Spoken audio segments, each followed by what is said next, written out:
Coffee पर Kurukshetra show में मेहमानों द्वारा व्यक्त की गई राय और कमेंट्स उनके निजी विचार हैं। मेहमानों की राय को इंडिया टीवी या शो के होस्ट की राय न मानी जाए। इंडिया टीवी का मकसद किसी भी व्यक्ति या वर्ग की भावना को ठेस पहुंचाना नहीं है।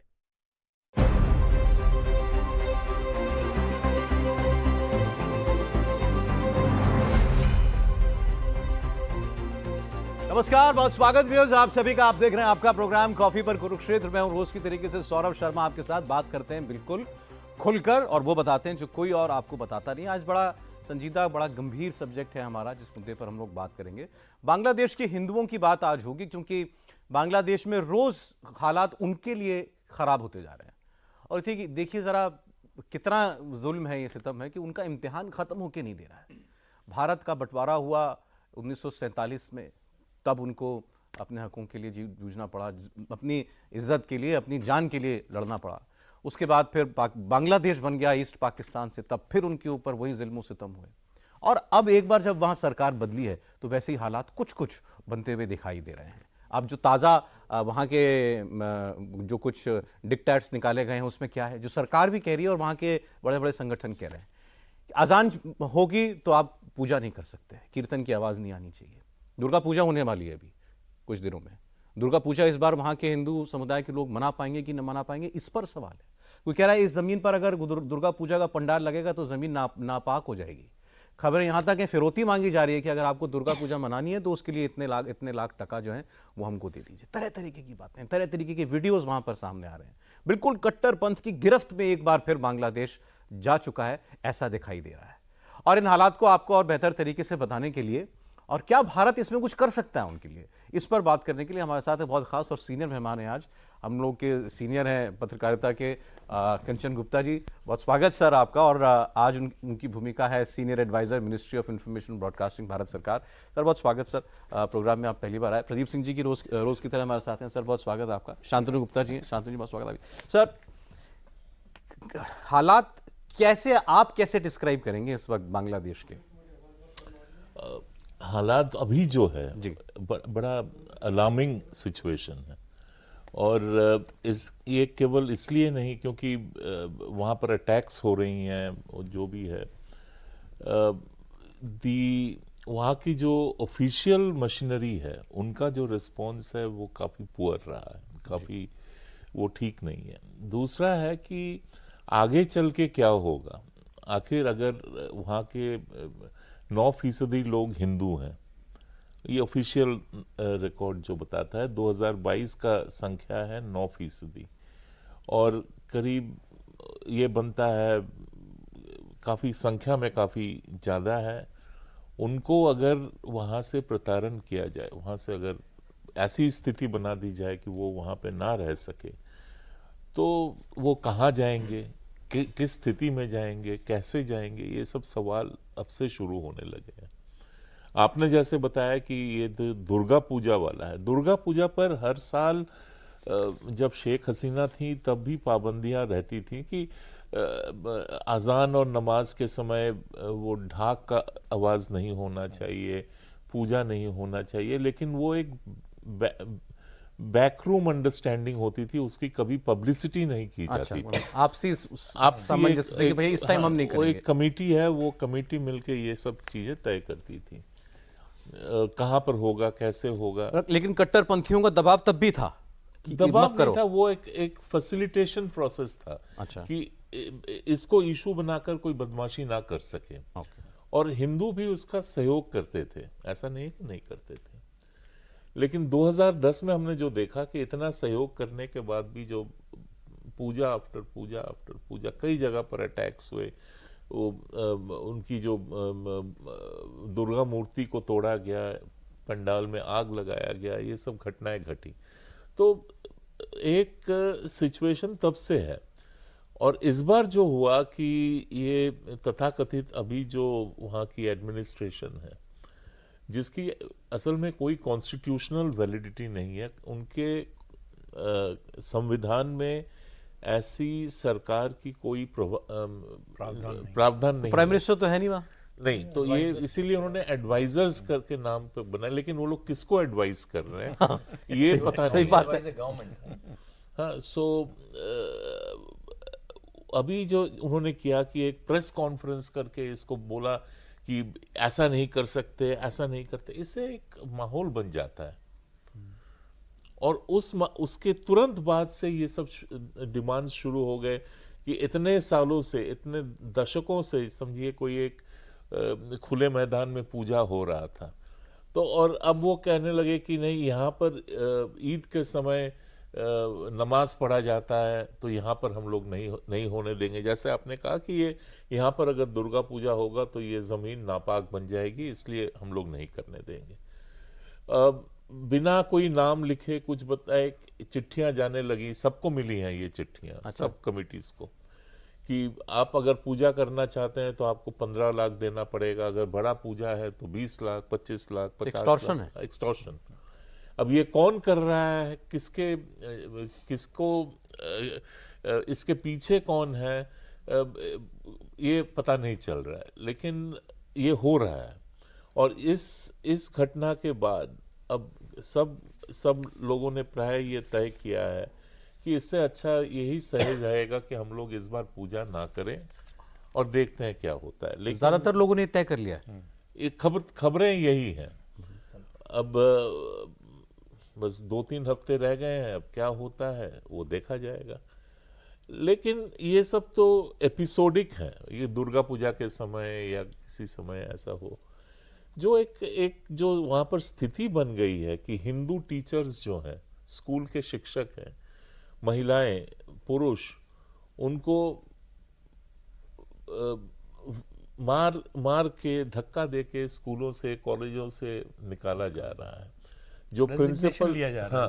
हाँ, नहीं सर, मैंने एक वीडियो देखा है सर, अगर देखा हो आप लोगों ने, एक हिंदू टीचर, महिला teacher, and she is pregnant, और मॉब से घिरी हुई है वो उसको निकाला गया है उसकी स्कूल से। बहुत जगह सौरभ उठक बैठक लगाना तो ऐसे जैसे कि पब्लिक हाँ, अपॉलॉजी तो है, और हिंदू ये ना बाजारों में, ह्यूमिलिएशन जिसको ह्यूमिलिएशन कहते हैं। कराना उनको कि आप हिंदू हैं तो इसलिए ये सजा है आपकी। ये सजा है आपका।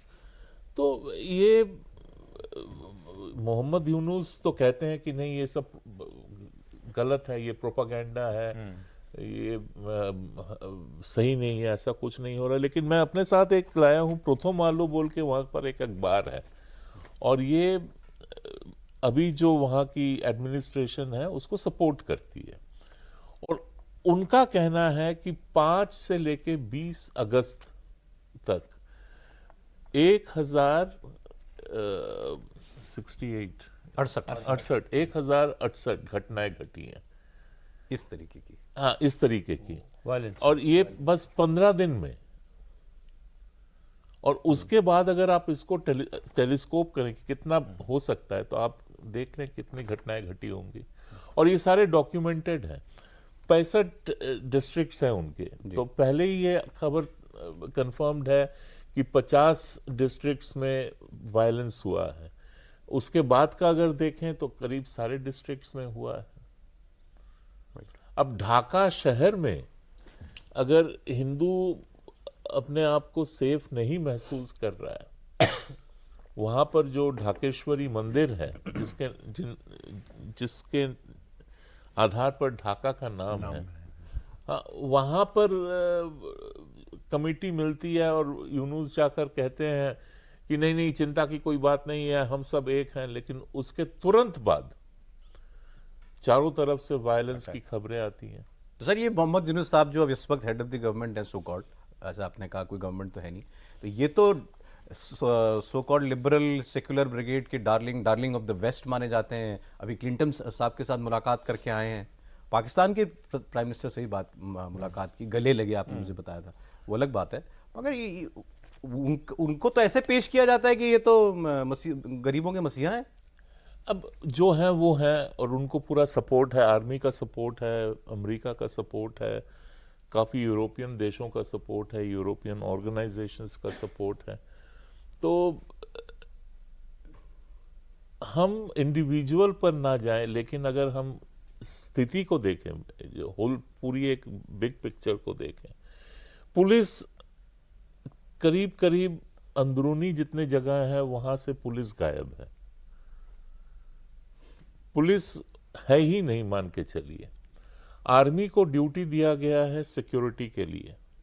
अब आर्मी कितनी बड़ी हो सकती है कि पूरी बांग्लादेश के जितने भी गांव हैं, अंदर के जगह हैं, वहां पर ऑपरेट करे। आर्मी को अब मैजिस्टेरियल पावर दिया गया है। वो भी अब मैजिस्टेरियल पावर किस तरीके से यूज होगा, और केवल ये हिंदुओं की बात नहीं है, बाकी अगर आप देखें बुद्धिस्ट जो चाकमा है, ट्राइबल्स हैं चिटागोंग हिल्स के, उन पर जो हमलाएं हो रही हैं, उनका जमीन ग्रैब किया जा रहा है, ये सब गए 10-12 दिन के अंदर हुआ है। तो ये हालात अभी के। और 1% पॉपुलेशन, बुद्धिस्ट और क्रिश्चियंस मिलाकर 1% पॉपुलेशन है। तो 1% की जो माइनॉरिटी है, उनको भी वहां से कोशिश है कि इनको खत्म किया जाए। अब दिक्कत क्या होता है कि पहले भी एक बार चाकमाओं के खिलाफ, मेरे ख्याल से उन दिनों में जस्ट दिल्ली रीलोकेट हुआ था 93-94 इस समय करीब, एक बहुत बड़ा अटैक हुआ था चाकमाओं पर बांग्लादेश में जी।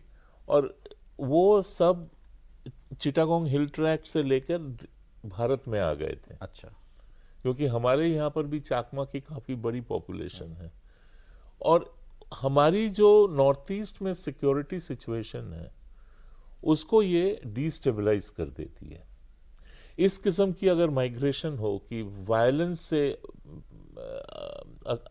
वायलेंस से लोग अगर आए, प्रभावित होके आए, तो उनमें एक ये रहता है, एंगर रहता है, गुस्सा रहता है, यहाँ पर आकर वो लोग फिर मोबिलाइज करने की कोशिश करते हैं। तो ये हम लोग एक बार इसको हम लोग झेल चुके हैं, हमको मालूम है कि ये कैसे प्ले आउट करता है। अब फिर से वही कहानी हो रही है।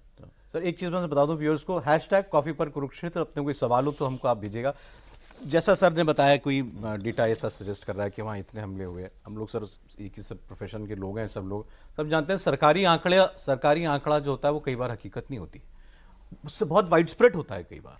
और बांग्लादेश के Tier 2 Tier 3 सिटीज के अंदर या गाँव के अंदर क्या हालात हैं अभी के? क्या बहुत सी जगहों से तो बाहर निकल के नहीं आ रही खबरें आ पा रही होंगी? नहीं, हम लोग डिस्कस कर रहे हैं बांग्लादेश में क्या हालात है। वहाँ हिंदू या जैन हैं या सिख हैं, चकमा हैं, जो भी हैं, वो माइनॉरिटी में हैं।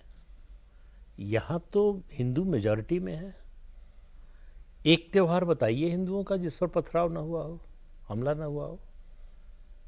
गणेश पंडाल की बात कर लीजिए आप, रामनवमी की बात के जुलूस की बात कर लीजिए, सरस्वती पूजा के शोभा यात्रा की बात कर लीजिए, किसी भी त्यौहार की बात कर लीजिए।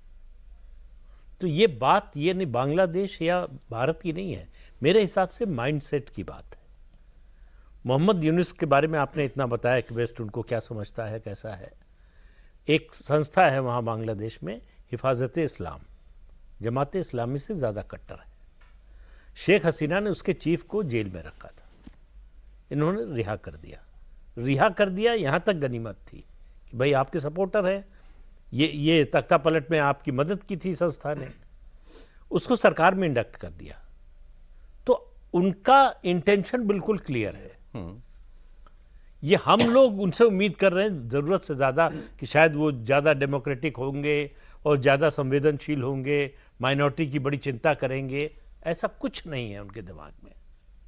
और भारत के लिए समस्या जो बांग्लादेश में हो रहा है वो तो है ही, उससे बड़ी समस्या, चाहे वो बांग्लादेश हो, पाकिस्तान हो, अफगानिस्तान हो या अंदर की बात हो, सबसे बड़ा चैलेंज जो भारत के सामने आ रहा है और आने वाले दिनों में बढ़ने वाला है, वो है डेमोग्राफिक चेंज का। उससे लड़ने की अगर आपकी तैयारी नहीं होगी, उससे निपटने की, तो समस्या और बढ़ने वाली है। अगर 78% होकर हम अपने त्यौहार जो है वो शांतिपूर्ण ढंग से नहीं मना सकते हैं, आप पूरे हिंदुस्तान में कोई एक उदाहरण नहीं दे सकते हैं कि किसी मुस्लिम समाज का कोई समारोह रहा हो, उसको डिस्टर्ब किया गया हो। तो ये भी नहीं कह सकते आप कि भाई उनके साथ आपने ऐसा किया था तो आपके साथ वो बदले में कर रहे हैं, गुस्से में कर रहे हैं। चले तो हम तो हिंदू तो यहाँ फिर भी 78% है, वहाँ तो जैसे सर ने बताया 8-9% के करीब रह गए। 78% होकर मार खा रहा है तो 9% वाला कैसे बच जाएगा? लेकिन वो अब और निकल रहा जब है सरकार साथ हो, वो अब जो अटैक कर रहे हैं उनको प्रोटेक्शन सरकार से मिल रहा है। वो अब बाहर निकल रहा है। लेकिन मैंने देखा वैसे 78% जो है ना, ये एक बोलना सही शायद नहीं होगा, लेकिन ये एक कांग्रेस की गेम थी कि कैसे हिंदू की जो संख्या है उसको कैसे कम किया जाए। तो जो 2-2.5% उन्होंने जैन्स को अलग कर दिया, अलग बता दिया स्टेटस बता के।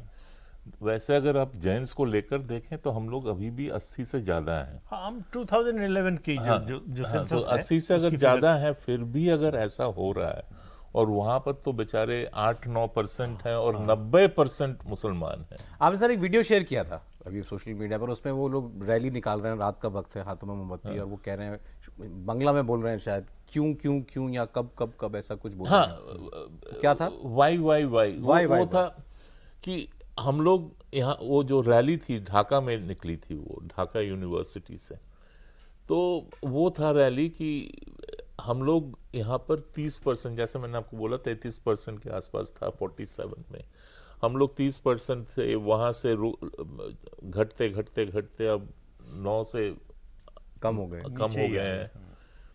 तो ये क्यों हुआ? आखिर 71 में हिंदुओं ने भी लड़ा था बांग्लादेश बनाने के लिए। अगर आप जो वॉर क्राइम्स ट्रायल्स हुए थे, कि जो राजाकारों की हुई थी ट्रायल, वहां पर अगर आप देखें तो सबसे ज्यादा पीड़ितों का संख्या जो था हिंदू महिलाएं, लड़की और महिलाएं थी। गांव के गांव उजाड़ दिया था और वहां पर 9 साल 10 साल की लड़कियों से बलात्कार किया। ये पूरा रिकॉर्डेड है, बांग्लादेश के ऑफिशियल रिकॉर्ड्स में है ये। तो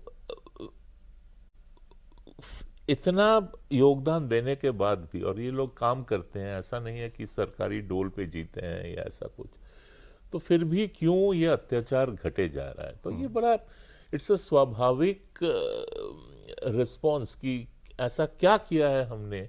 लेकिन उसके साथ इस बार एक और चीज जो देखा जा रहा है कि कम से कम अब तक की जो रिस्पॉन्स है कि हिंदू कह रहे हैं कि ये हमारा देश, हमारा भी देश है और हम इसको छोड़ के नहीं जाएंगे।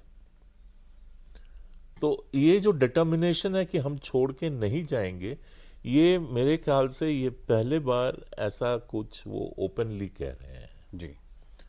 तो ये भी एक देखने लायक चीज है। तो सिचुएशन वही है, इवन अ वर्म टर्न्स।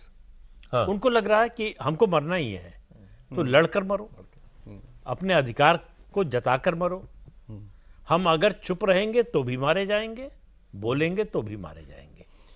सौरभ, तो इसलिए वो निकल रहे हैं। देखिए हमने बहुत सारे वेस्ट इंड्यूस्ड रिजीम चेंज देखे हैं, लेकिन ये जितना ब्लैटेंट है ना, मतलब कि शेख हसीना यहाँ के बता रही हैं कि वन वाइट मैन केम, उसने मुझे ऑफर दिया कि मैं सेंट मार्टिन में एयरबेस बनाना चाहता हूँ, वो बिल्कुल क्लियरली कह रही है।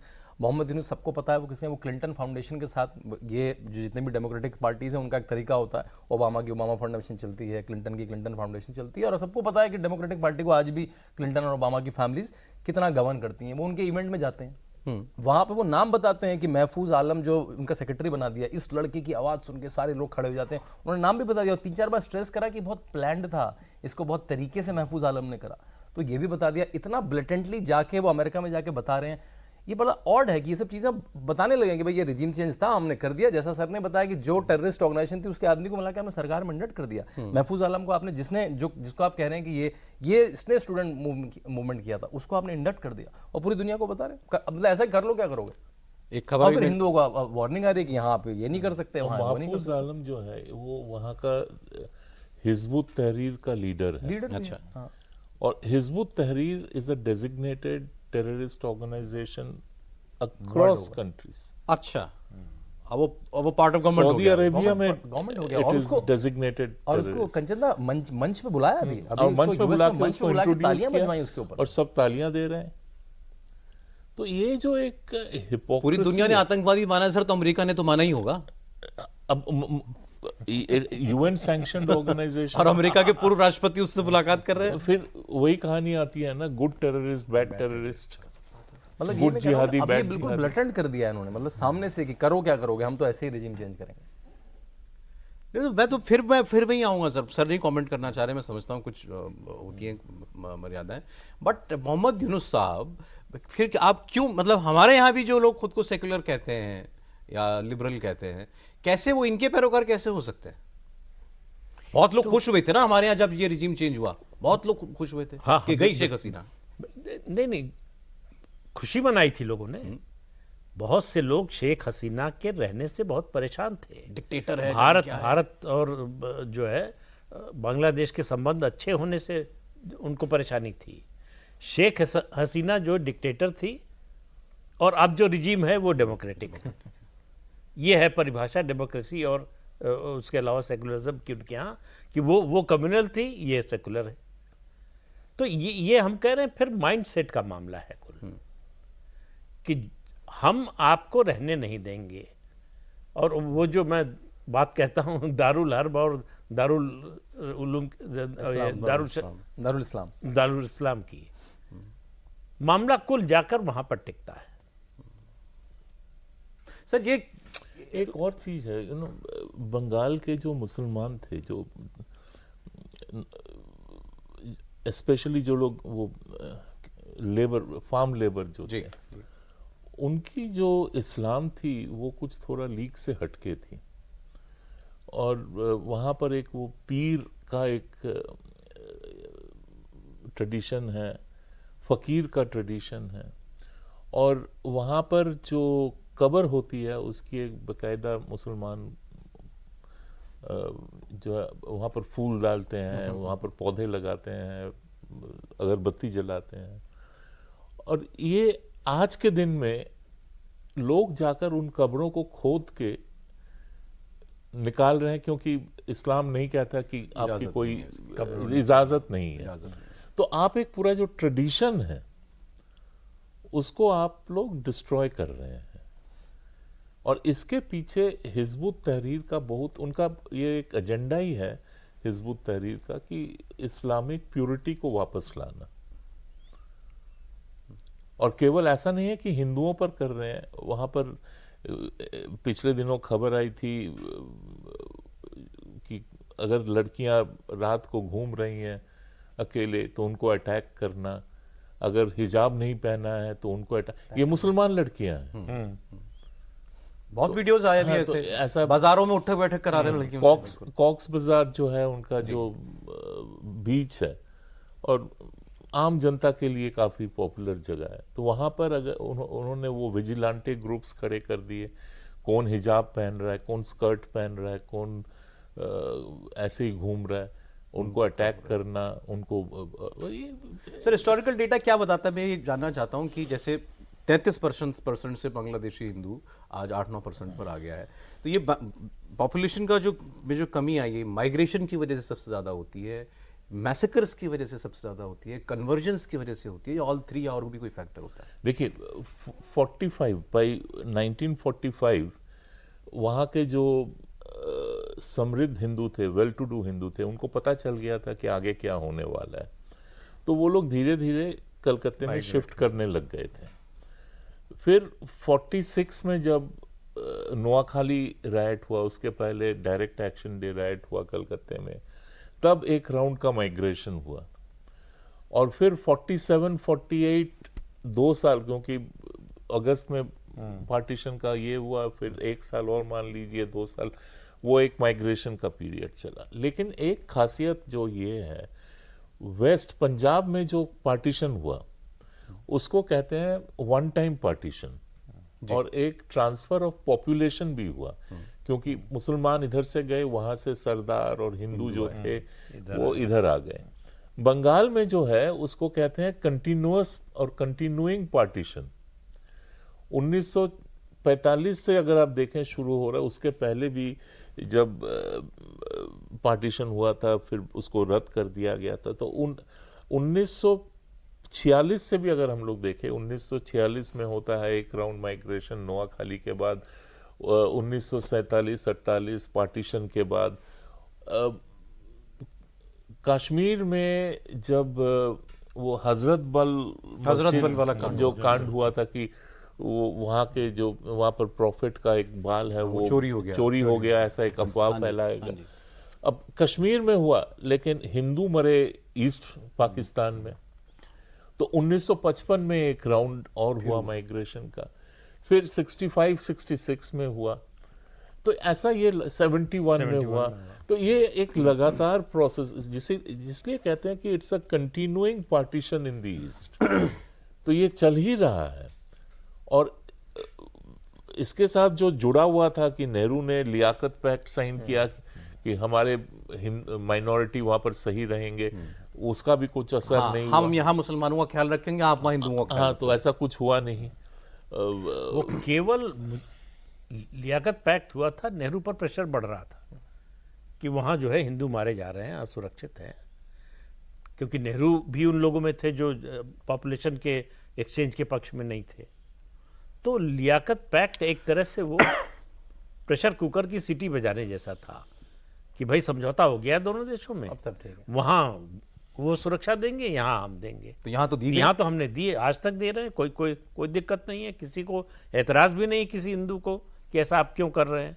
यहाँ वहाँ पाकिस्तान में कुछ भी नहीं हिंदू खत्म होने पर आ गए और वहाँ बांग्लादेश में। एक और जैसे छोटे छोटे चीजें हैं, जैसे एनिमी प्रॉपर्टी एक्ट, वो बनाया गया था कि यहाँ पर से जो मुसलमान छोड़ के जा रहे हैं अपनी प्रॉपर्टी पाकिस्तान, उसको हम लोग एनिमी प्रॉपर्टी एक्ट डिक्लेयर करेंगे। और वैसे ही वहाँ पर जो प्रॉपर्टी हिंदूज छोड़कर आए जी, उसको भी उन्होंने एनिमी प्रॉपर्टी एक्ट डिक्लेयर किया। लेकिन डिफरेंस ये हुआ यहाँ से जो प्रॉपर्टी एक्ट कहते थे सर, वेस्टेड प्रॉपर्टी एक्ट, तो वो यहाँ से जो हिंदू आए, वहां से जो हिंदू यहाँ पर आए, उनको एक्सेस नहीं दिया गया ये वेस्टेड प्रॉपर्टी पर कि आप अपना मकान छोड़ के आए हो तो ये मकान आपको मिल रहा अच्छा, वो कुछ नहीं हुआ, वैसा नहीं हुआ। नेहरू ने विरोध किया। हाँ, और सरदार पटेल चाहते थे ये हो कि दिल्ली में नहीं करे, बसने हाँ, दिया। दिल्ली में जो इतने सारे पुराने दिल्ली इधर उधर से मकान खाली हुए थे, तो एक ये कहा मैं इन पंजाबियों को दिल्ली के आसपास देखना नहीं चाहता हूं। नहीं, आपने सर ये भी लिखा है, कहीं मैंने देख रहा था कि नेहरू जी को पसंद नहीं था कि भाई ये काले बंगाली हिंदू भारत में आए। ये उनका एक बड़ा ऑब्सेशन था, स्ट्रेंज। अच्छा, जब पार्टीशन हुआ तब वो बार बार बीसी रॉय जो चीफ मिनिस्टर थे वेस्ट बंगाल के, उसके पहले जो चीफ मिनिस्टर थे वेस्ट बंगाल के, बीसी रॉय के पहले, वो ईस्ट बंगाल से थे। तो कांग्रेस ने सोचा अगर ये ईस्ट बंगाल वाला सीएम रहेगा तो वो बड़ा एनकरेज करेगा हिंदुओं को आने के लिए। उसको अंदर पार्टी के अंदर फूट फाट करके उसको निकाल दिया और बीसी रॉय को सीएम बना दिया। और बीसी रॉय को वो लगातार चिट्ठी लिखते रहे कि अरे आप ये क्या कर रहे हैं, उनको रोक नहीं रहे हैं, आप रोकिए, किसी तरीके से रोकिए। यहाँ पर तो वो लोग फ्री की रोटी खाने आ बांग्लादेशी जो हिंदू थे, ईस्ट पाकिस्तान, ये उनकी कॉरेस्पॉन्डेंस है। और इस हद तक गए कि वो यहाँ पर फ्री की रोटी खाने आ रहे हैं और सेंटर उस समय ये ऐसे ही मतलब टू दिस मतलब इसी आशय के हिसाब से लिखा गया है वो कि this is correspondence, official correspondence.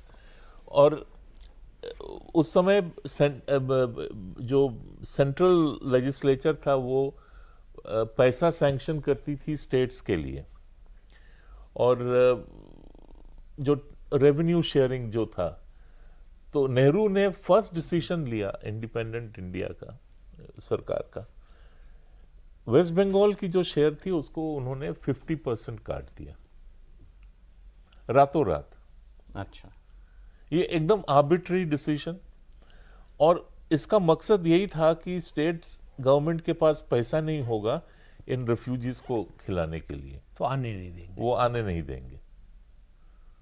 तो उनसे ही क्या शिकायत थी? इधर से भी तो आ रहे थे, वेस्ट से भी तो आ रहे थे। मेरा पर्सनल ये है कि हम लोग बंगाली लोग थोड़ा काले होते हैं और वेस्ट से जो पंजाबी हैं वो लोग गोरे होते हैं।